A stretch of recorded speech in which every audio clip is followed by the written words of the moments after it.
یاد رکھیے کہ everything is worthless if its worth is not realised. لیکن جب مجھے پتہ ہے کہ مجھے ایک جگہ پہنچنا ہے تو میں زیادہ ٹارگیٹ اور زیادہ فوکسڈ ہوں.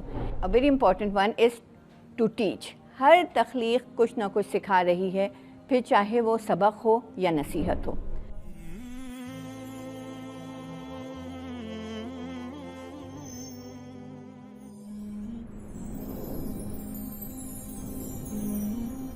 دیکھیے، جب زندگی میں کسی کے پاس ایک سوچا سمجھا مقصد ہو اور اس پرپس کی یوٹیلیٹی اور آتھینٹسٹی بالکل کلیئر ہو، اس پر انسان کا کانشیس بالکل کلیئر ہو، مطمئن ہو، تو پھر وہ مقصد انسان کی زندگی میں، انسان کے جسم میں خون بن کے دوڑتا ہے. اور پھر انسان اس سے لمحے بھر کے لیے بھی ادھر سے ادھر نہیں ہوتا ہے، اور اتنا فوکسڈ انسان زندگی کے چھوٹے چھوٹے مسائل سے دل برداشتہ نہیں ہوتا ہے. چھوٹے چھوٹے اپس اینڈ ڈاؤنس آتے ہیں، اس سے دل چھوڑ کے نہیں بیٹھ جاتا ہے، بے مقصد کاموں میں وقت ضائع نہیں کرتا ہے، اور راستے میں آنے والے لوگوں سے، ان کے رویوں سے، ان کی کھڑی کی ہوئی رکاوٹوں سے اور مشکلات سے پریشان نہیں ہوتا ہے، بلکہ کیا کرتا ہے، وہ مسکرا کر، معذرت کر کے، تھوڑی حکمت سے کام لے کے، تھوڑا برداشت کر کے گزر جاتا ہے، یہ کہہ کر کہ مجھے آگے جانا ہے. وہ الجھتا نہیں ہے ہر جگہ، ہر چیز میں اس کا دامن نہیں اٹکتا ہے، اسے پتہ ہوتا ہے کہ اسے آگے جانا ہے. تو جو بینیفٹس ہیں نا پرپز آف لائف ہونے کے، اس میں یہ بڑی امپورٹنٹ چیز یہ بھی ہے کہ انسان کے اندر صبر، تحمل، برداشت، حکمت، یہ سب کچھ آ جاتا ہے. بیسیکلی انسان کی کردار سازی ہوتی ہے جب اس کے پاس کوئی مقصد ہوتا ہے. اور جتنا بڑا مقصد ہوتا ہے، یاد رکھیے کہ آپ کی زندگی میں آپ کا جتنا بڑا اور جتنا اعلیٰ مقصد ہوگا، آپ کی زندگی اور آپ کی ذات اتنی ہی اہم اور وزنی ہوگی. کیونکہ جب مقصد نہ ہو تو انسان ہر جگہ اٹکتا رہتا ہے، لیکن مقصد انسان کو بھاری بھرکم بنا دیتا ہے، اس کی زندگی میں، اس کی ذات میں وزن پیدا ہو جاتا ہے. اور ایک گریٹر پرپز اچیو کرنے کے لیے زندگی میں ہمیں چاہیے کہ ہم چھوٹے چھوٹے ٹارگیٹ سیٹ کریں، اس کے بعد یہ، اس کے بعد یہ، اس کے بعد یہ، تاکہ ہم اس فائنل اپنی ڈیسٹینیشن تک پہنچ سکیں.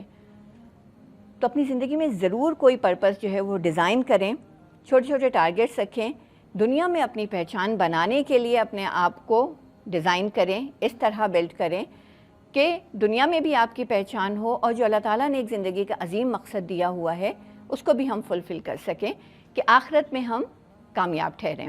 اور اپنے آپ کو بار بار یہ بتاتے رہیں، جب آپ نے ایک زندگی کا ایک مقصد بنا لیا ہے اور آپ اس کے مطابق کام کر رہے ہیں، تو اپنے آپ کو بار بار یہ بتاتے رہیں کہ I am doing something precious and important, and I won't allow anyone to destroy myself اور ٹو ڈسٹرائے اور ڈسٹرب مائی ڈریم.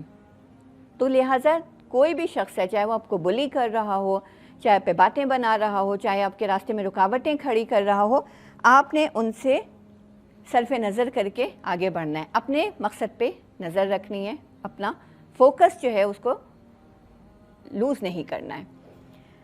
اور سب سے بڑا مقصد ہمیشہ یاد رکھنا چاہیے ہر کسی کا، دنیا میں ہم جتنے بھی کام کرتے ہیں، ہمارا ایک الٹیمیٹ مقصد کیا ہوتا ہے کہ اب واپس گھر جانا ہے.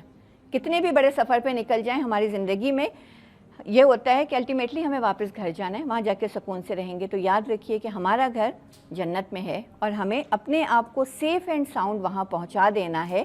یہ ہماری زندگی کا ایک سب سے بڑا مقصد ہے. اس کے علاوہ دیکھیے، میں یہاں پہ پیرنٹس سے بھی یہ گزارش کروں گی کہ پلیز فار گاڈ سیک اپنے بچوں کو زندگی میں ٹارگیٹس دیں، ان کو پرپز آف لائف ڈیزائن کر کے دیں، ڈیزائن کرنے میں ان کی ہیلپ کریں. اگر ان کے پاس کوئی پرپز نہیں ہوگا، ان کے پاس کوئی سیٹ ٹارگیٹ نہیں ہوگا، گول نہیں ہوگا، تو وہ یوں ہی اپنی جوانی اور اپنی انرجی جو ہے وہ فضول کاموں میں اور موبائلز کے ساتھ اور ڈفرینٹ ایسے ڈسٹریکٹڈ کاموں میں ضائع کرتے رہیں گے، جو کہ نہیں ہونا چاہیے. کیونکہ اس وقت ہمارا سب سے بڑا مسئلہ کیا ہے کہ ان جنرل تمام یوتھ، بالخصوص مسلم یوتھ اور بالعموم ہمارا سب کا مسئلہ یہ ہے کہ ہمارے پاس نہ تو دنیا میں پہچان بنانا ہماری ٹارگیٹ رہ گیا ہے، اور نہ آخرت کا حصول ہماری ٹارگیٹ رہ گیا ہے.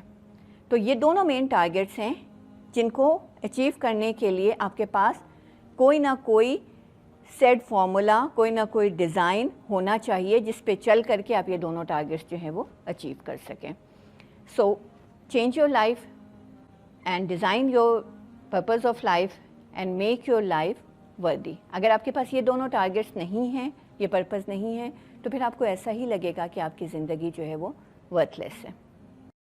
دین کی بات پھیلانا صدقہ جاریہ ہے. ثواب کی نیت سے ویڈیو کو شیئر ضرور کیجیے. جزاک اللہ.